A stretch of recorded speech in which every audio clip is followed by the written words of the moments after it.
Mirabatika tia Marseille sy ny manodidina indray amin'ity fotoanan'io mahafinaritra ity. Raha mipitso alarobia dia tonga eto Marseille indray ny tenako mba hitondra mambavaka atsika, hivavaka ho anao, hivavaka ho an'ny ankonanao, hivavaka ho amin'ny fahasalamanao, hivavaka ho amin'ny fianakavianao no atongavaka eto Marseille eto.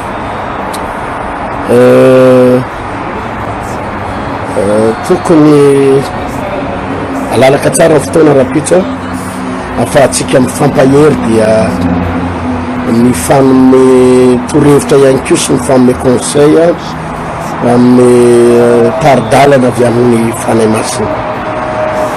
Afaka mihaona antsika eto Marseille eto zany ao amin'ny 93 CHEMIN Joseph Aiguier averiko indray mandeha izy 93 CHEMIN Joseph Aiguier 13009 Marseille.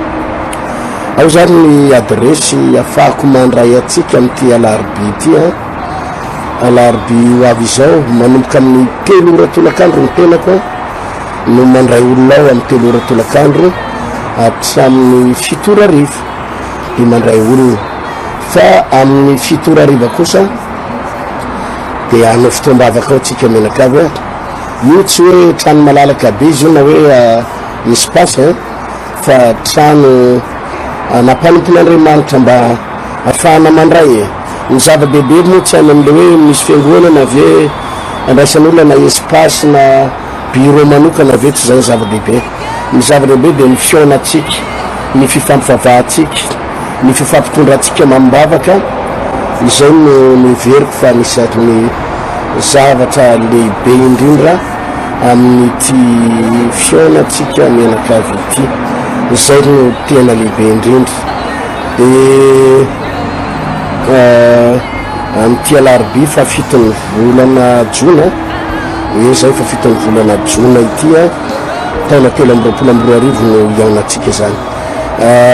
Averiko any ny programme hoe manomboka amin'ny 3 ora hariva ny tenako ny mandray olona zany hoe atsika zay mila dinidinika manokana, mila fampaherezana, mila délivrance manokana dia amin'ny 3 hatramin'ny 7 ora hariva ny tenako no mandray olona ao amin'ny toerana io. Ary manomboka amin'ny 7 ora hariva kosa hatramin'ny 20 sasany alina ny hoany ny fotoam-bavakatsika dia tsy dia hoe alina be akory. Averika ny toerana hoe 93 CHEMIN Joseph Aiguier 13009 Marseille. Ity no telefôny nazahoana ny tompony andraikitra ho anareo aty Marseille zany ka mila ny telefôny nareo hoe anotariny hoe aiza ho aiza le toerana, aiza ho aiza le trano dia 07 69 28 54 46 07 69 28 54 46. Zay zany azonao ampitaina amin'ny havantsika aty Marseille zany ho anareo aty Frantsa, aty Madagasikara, aty ivelany aty ka misy fianakavianao aty Marseille dia mpahafataro azy zay programme zay dia raisiko ampitiavana izy dia fanoro lalana, fampivavaka, mandray hery, mandray fahasoavana. Samy mitahiny tompotsopoka menakavy any ane veloma tompoka.